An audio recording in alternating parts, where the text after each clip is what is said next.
Revenge Office Stories. The CTO's face went from a smug, self-satisfied pink to a chalky, bloodless white as he stared at the new org chart on the boardroom screen. He'd called me a coding monkey, a disposable cog. Now, my name was in the box where his used to be. He looked at me, his eyes wide with a mix of disbelief and sheer terror. He opened his mouth, but nothing came out. The head of security, a guy I'd barely spoken to, stepped forward and put a firm hand on his shoulder. It was over. If you want to understand how a 28-year-old lead developer pulled off a corporate coup that completely dismantled his career, we have to go back 3 months, to the day he made the fatal mistake of humiliating me in front of everyone. The day my quiet compliance died and a cold, meticulous plan for revenge was born. It all started with Project Nexus. At our mid-sized tech company, Innovatech, Nexus was everything. Our flagship platform, the software that paid our salaries. And for 6 agonizing months, it was a complete disaster. The launch was a catastrophe, a crater of bugs and crashes that had our biggest clients running for the hills. Our stock was tanking, morale was in the toilet, and the CEO was one bad press release away from a meltdown. The architect of this mess was our CTO, Damien. Damien was the kind of exec who looked like he was grown in a lab to be on the cover of a business magazine. Polished, charismatic, and armed with a vocabulary built from TED Talks and VC buzzwords. He could talk about synergy and paradigms for hours. What he couldn't do was actually code. He hadn't written a meaningful line in a decade, and his technical knowledge was dangerously thin. He'd greenlit a full rewrite of Nexus using some trendy, untested framework he'd read about on a blog, ignoring every single warning from his senior engineers. He called it future-proofing. We called it a suicide mission. When the platform inevitably blew up, Damien did what he did best: deflect blame. He blamed his team, the old code, a lack of resources, anything but himself. Meanwhile, I was leading a small team of developers who actually knew the system, and we were tasked with the impossible: fixing his mess. For 3 months, we lived in that code base. I'm talking 18-hour days, sleeping at the office, surviving on cold pizza and lukewarm coffee. I personally rebuilt entire modules, untangling Damien's architectural spaghetti and patching security holes he didn't even know were there. Finally, after 94 days, we did it. Nexus was stable. Better than stable. It was faster and more secure than ever. We hadn't just saved the product. We'd made it infinitely better. The bleeding stopped. The company held an all-hands meeting to announce the big turnaround. The CEO was beaming. The sales team was cheering. And then Damien took the stage. He soaked in the applause and gave a 10-minute speech about his vision and leadership. He mentioned the engineering team with a single, dismissive line: "I also want to thank the code-level engineers for executing on the architectural roadmap I laid out." He never said my name, never mentioned the all-nighters or the weekends we gave up. He took every ounce of credit. I was furious, but I held it together. I was the lead on the project, and the evidence, the Git logs, the commit histories, the project tickets, all told the real story. After the meeting, I caught him privately. I told him how proud I was of my team and that, given my role in saving our core product, I wanted to reopen the conversation about equity. I'd asked before and gotten brushed off. This time, I thought I had leverage. Damien just laughed. It was a condescending, nasty sneer. He leaned in, his voice low. "Look," he said, "you're a great coder, a real workhorse. But let's be clear on the hierarchy. I'm the architect. You're the bricklayer. I don't give the guy who lays the bricks a piece of the building." My blood ran cold. But it got worse. Later that day, in a public Slack channel for the whole tech department, a junior dev asked about the new Nexus architecture. A friendly senior dev replied, "You should ask the person who actually built it," and tag me. A few seconds later, Damien replied for all 50 of us to see, "She's a great coding monkey, isn't she? Just wind her up and watch her go. But strategic questions should come to me." Coding monkey. He wrote it down. For everyone. The channel went dead silent. In that moment, something inside me just snapped. It was the public humiliation, the sheer arrogance, the fact that he saw me as nothing more than a pair of hands for his bad ideas. He hadn't just stolen my work. He tried to steal my dignity. I didn't quit. I didn't even reply. I just took a screenshot. It was the first piece of evidence. That night, I didn't go home to cry. I went home, opened a fresh document, and gave my plan a name. I called it Operation Hostile Takeover. Now, this wasn't a hostile takeover in the traditional Wall Street sense. This was about taking over the narrative, seizing the power structure, and hostilely removing the man who was poisoning the company from the top down. Revenge is a dish best served cold, and I knew I had to cook it slowly. Raw anger would just get me fired. I had to channel that fire into a cold, precise, and irrefutable plan. Damien saw a monkey. He was about to meet a strategist. My plan had 4 phases. Phase 1, the digital autopsy. First rule of corporate warfare: document everything. Damien's arrogance made him sloppy. I started where I was strongest, the code. I wasn't just looking for incompetence anymore. I was looking for fraud. I started with the Git logs. I found a pattern where Damien would make tiny, cosmetic changes to code I'd written, rename a variable, add a comment, and commit it as his own work. He was literally trying to rewrite history. I documented every single instance. Next, I moved to the company financials. Damien controlled our department budget, including outside contractors. I noticed we were paying huge monthly retainers to 3 consulting firms I'd never even heard of. Their invoices were a joke, just vague lines about strategic advisement. No deliverables, no work logs, nothing. Just massive recurring payments. I pulled the thread. A simple corporate records search showed these firms were just shell companies. And the registered agent for all 3? Damien's wife. He was funneling company money into his own pockets through a kickback scheme. The total was staggering, over $1 million in 2 years. This wasn't just about a stolen promotion anymore. This was grand larceny. I created an encrypted drive and started compiling the evidence. The corporate filings, the invoices, and bank transfer records I found through a loophole in our ancient accounting software. My heart was pounding as I downloaded the files. This was the point of no return. Phase 2, the ghost in the machine. I had the what. Now I needed the how. How did a guy this corrupt and incompetent become CTO? He was a legacy hire brought in by a co-founder who had since left the company. That led me to Arthur Vance, the ghosted co-founder.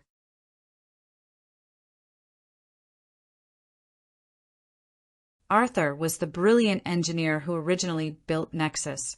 He'd had a nasty falling out with the other founders years ago, but retained a significant minority stake, about 15%. He was the perfect ghost ally. After weeks of digging, I found an email address and drafted my message. I didn't lead with the fraud. I led with the code. I told him who I was, that I'd been the one to fix his baby, Nexus, and that his original vision was being destroyed. I attached 2 code snippets, a brilliant algorithm he had written, which I had carefully preserved, next to Damien's butchering of the same module. He replied in an hour. I thought I was the only one who remembered that. On our video call, I saw a man still bitter about his ouster, but fiercely protective of his creation. I walked him through what Damien's incompetence had done. Then I told him about the shell companies. I told him the man who helped push him out was now using his company as a personal piggy bank. Arthur was silent for a long time. When he finally spoke, his voice was ice. That man cost me more than just a company. He cost me my reputation. It turned out Damien had been central to spreading rumors that got Arthur forced out. The enemy of my enemy. What do you need from me? Arthur asked. I need your vote, I said. I need you to make me your proxy at the next board meeting. It was an insane ask, but I wasn't just a disgruntled employee. I was the developer who had saved the company's flagship product, and I had proof of massive fraud. Arthur saw his chance for justice. He agreed. With a lawyer, we drafted the Proxy agreement. Holding 15% of the company's vote, I was no longer a coding monkey. I was a serious problem. Phase 3, the secret weapon.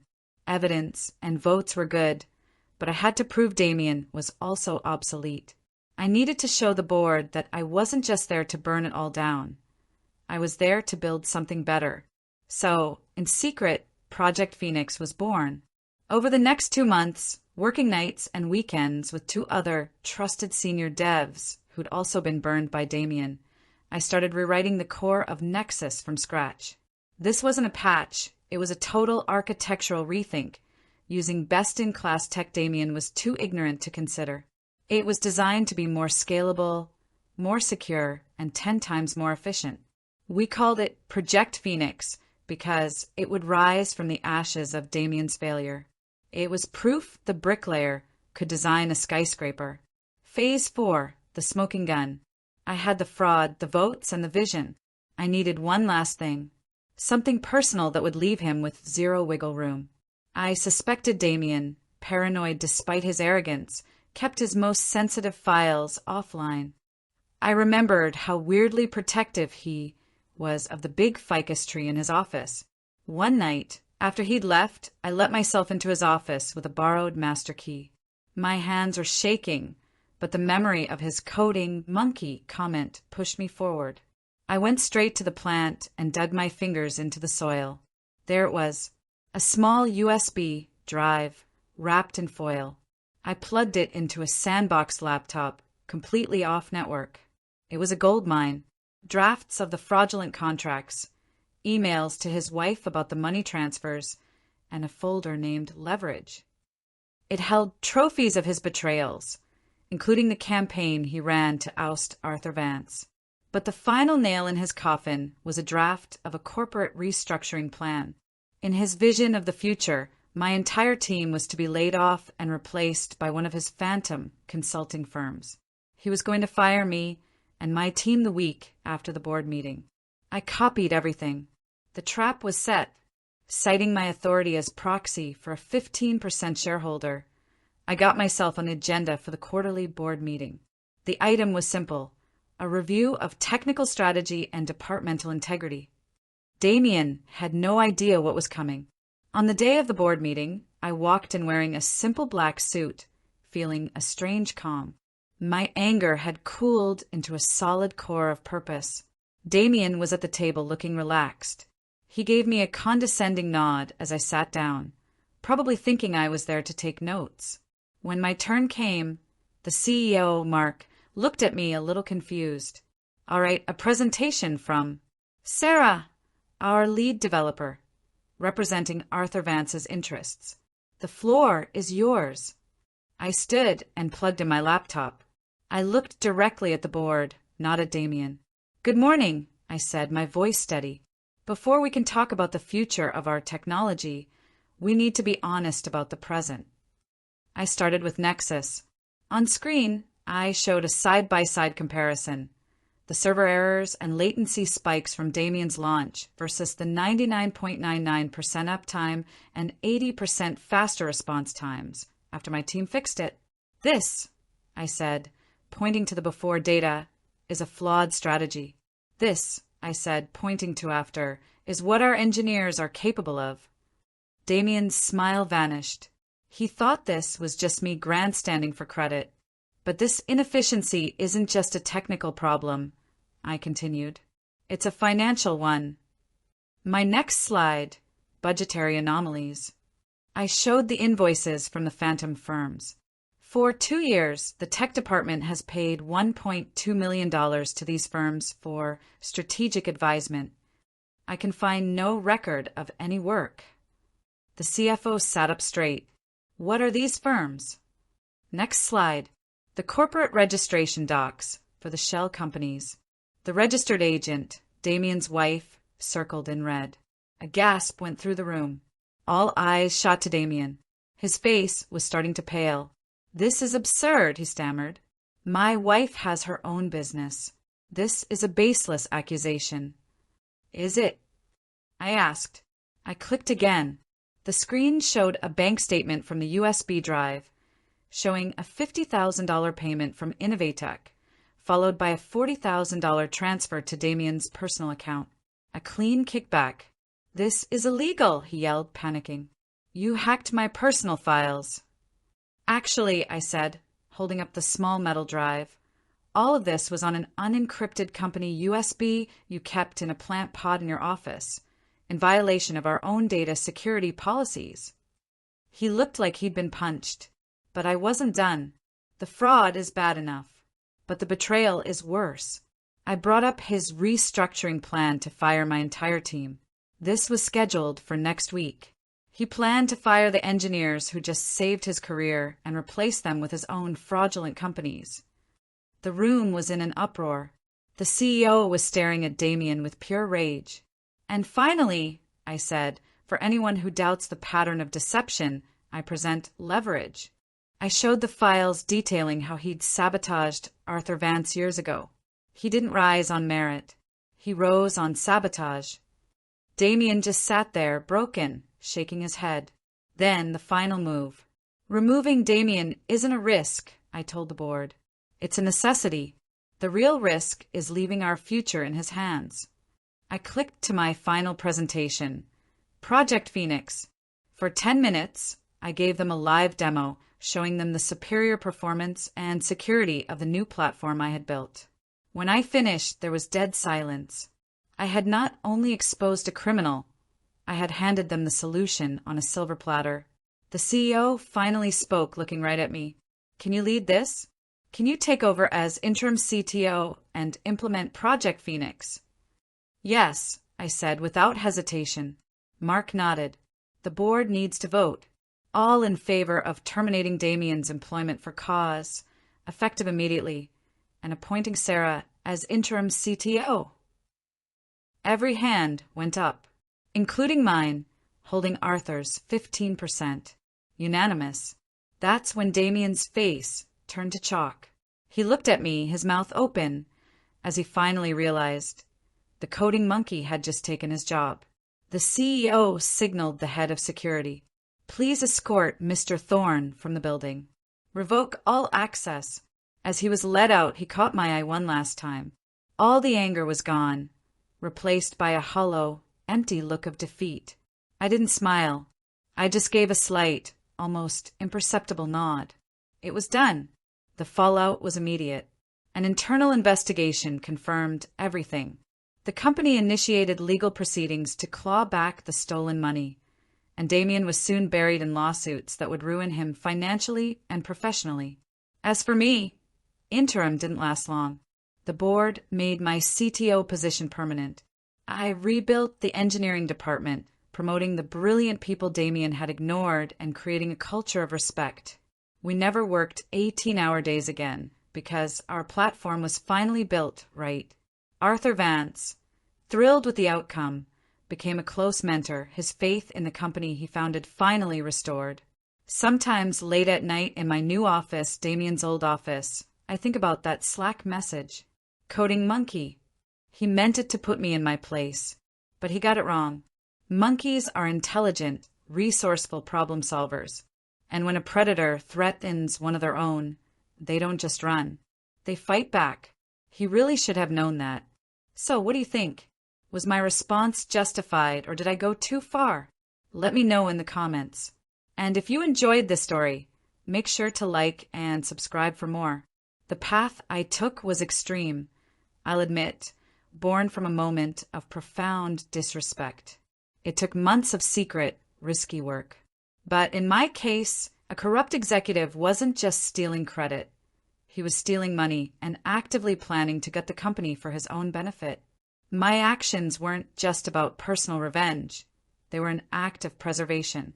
If my story is a testament to anything, it's this. Document everything, find your allies, and never, ever underestimate the quiet person in the room. They might just be planning a takeover of their own.